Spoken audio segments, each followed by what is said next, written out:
in our circus. The Sisto, Forrest the Guys, is myself, Tupac, and Snoop. So we sat down and we was eating and we was conversating. And me and Hammer go way back. So we was like, yeah, people trying to say Hammer, you shit ain't the bomb no more. So everybody's like, wait a minute, it ain't their decision to say what's good and what's not good. It's our decision. Whether people understand it or not, there is a certain amount of depth that comes along with the game. That's a part of doing business. So the next time that I saw Pac, the stories earlier are the stories before Death Row. The Pac I was with was his last 8 months at Death Row. I was with him every day, even the last day, the last night. An old interview from the 90s just resurfaced, and in it, Suge Knight claims he warned MC Hammer that Diddy was out here snatching artists and possibly doing more than that to make a profit off their music after they were gone. Now, it's no secret that Diddy had a reputation for shady deals, questionable contracts, and backdoor plays in the industry. But this is the first time we're hearing that Suge actually pulled Hammer aside and told him to watch his back. For context, this clip dates back to when Hammer was still loosely connected to Death Row. A lot of people forget Hammer wasn't just doing pop and dance tracks, he was still active in the scene in the 90s and even worked with Suge for a bit after Tupac's death. Suge basically painted Diddy as a smooth-talking manipulator, someone who earns his artists' trust, only to betray them later. And when you line that up with everything coming out now, lawsuits, former artists speaking out, it starts sounding a lot like what Suge was warning about decades ago. So what exactly did Suge tell Hammer about Diddy? And did Hammer ever run into Diddy again after that warning? Let's get into it. So we said, okay, we finna call Hammer and put Hammer on Death Row. And we're gonna go in there and make a record and make Hammer go sell all the records that he normally would sell and show the world, because there's a lot of people imitating what Death Row does. Stanley Kirk Burrell, better known as MC Hammer, was a lot more than just the guy in parachute pants dancing to You Can't Touch This. Sure, he had chart toppers like Too Legit to Quit and Pumps in a Bump, and yeah, his flashy style and over-the-top performances made him a pop culture icon, but behind all that glitz was a man with serious street respect. Back then, a lot of rappers didn't take Hammer seriously at first. His image was loud, his shows were theatrical, and people wrote him off as just another pop act. But that perception didn't last. Word spread quickly in the industry. Hammer wasn't someone you crossed. He had a quiet but firm way of handling problems, no big talk, just action. In fact, Hammer developed a reputation for settling beef behind the scenes, and he did it so effectively that even gang sets took notice.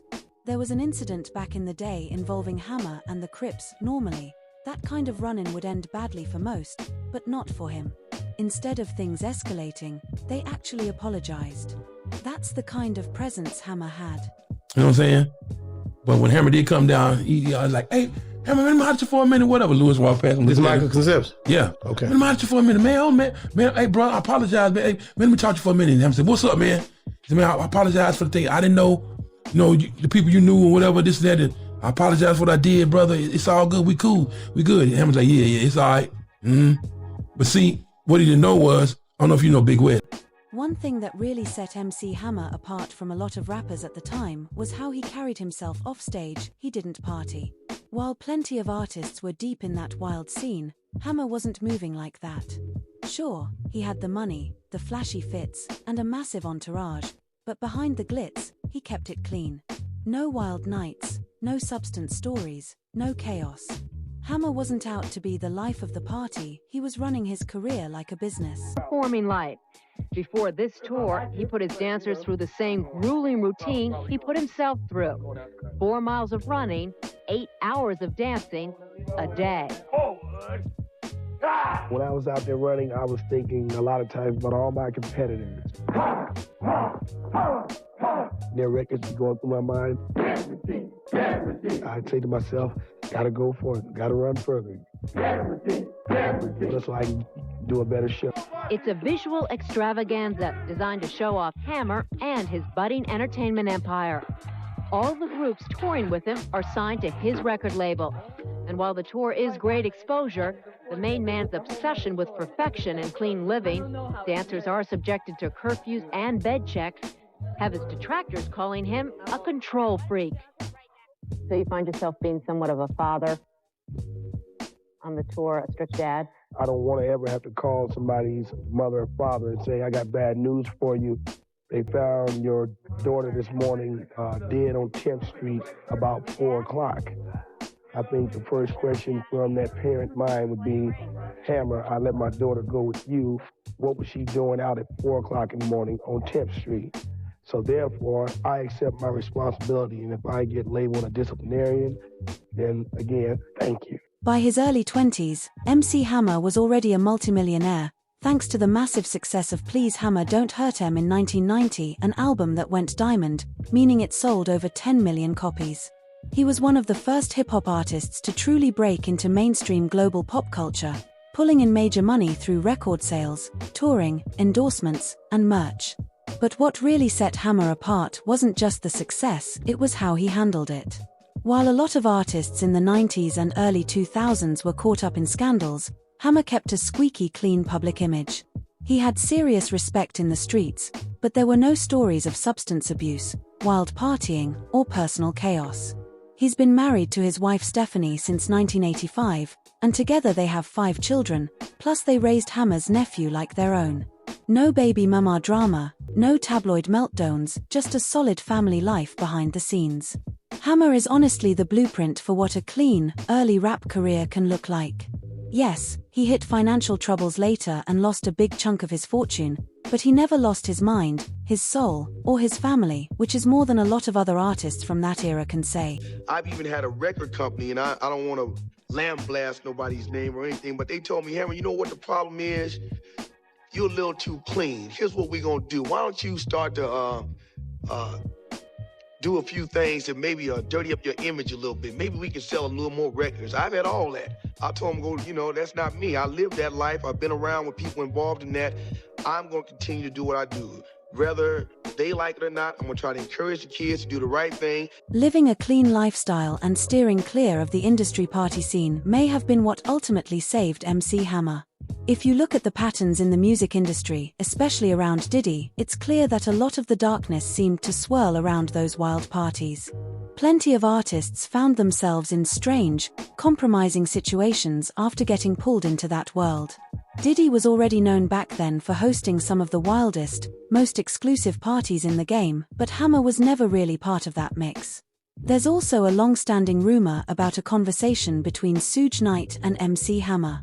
The two were cool in the mid-90s, and Hammer even did some work with Death Row following Tupac's death. According to some sources, Suge once pulled Hammer aside and gave him a direct warning about Diddy, claiming he was moving shady, stealing talent, and manipulating contracts behind the scenes. But the warning didn't stop there. In a resurfaced interview, Suge suggested he told Hammer something even darker. He claimed Tupac had uncovered something about Diddy that went far beyond just bad business. According to Suge, Tupac believed Diddy wasn't just exploiting artists financially, he suspected Diddy was using his power in the industry to take advantage of young male artists at Bad Boy. Tupac's issue wasn't about Diddy's sexuality, it was the alleged abuse of power that concerned him.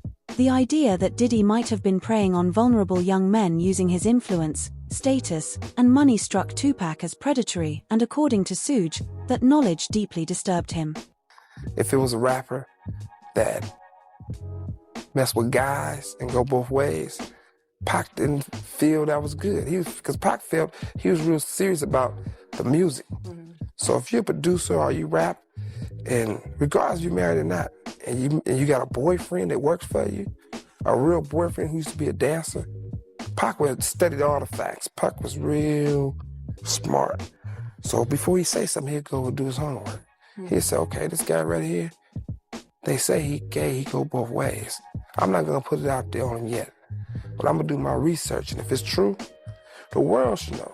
Because this guy might be around one of those little kids one day and mess around with them, and so I'm gonna do it to actually save him from molesting a little child. That's why Pac attacked certain rappers and said they gay. So, according to reports, Suge passed that info directly to MC Hammer, and Hammer didn't brush it off. He was already someone who stayed away from the party scene and industry traps, so he made a conscious effort to keep his distance from Bad Boy and Diddy. On top of that, he allegedly even tried to warn some up-and-coming artists about what he'd heard. Looking back now, with all the disturbing accusations that have come out about Diddy, that old story hits a lot harder. It really makes you wonder, how much did people already know back then? And how many actually tried to speak up before it was too late? While other artists got close to Diddy and later ended up broke, in court, or worse, Hammer stayed in his own lane. Whether it was luck, gut instinct, or that heads up from Suge, one thing's for sure, Hammer dodged a bullet that a lot of others never saw coming. But I want to hear from you, why do you think MC Hammer never got caught up in the industry party scene? And as for Diddy, do you believe Tupac was right about his suspicions regarding young male artists?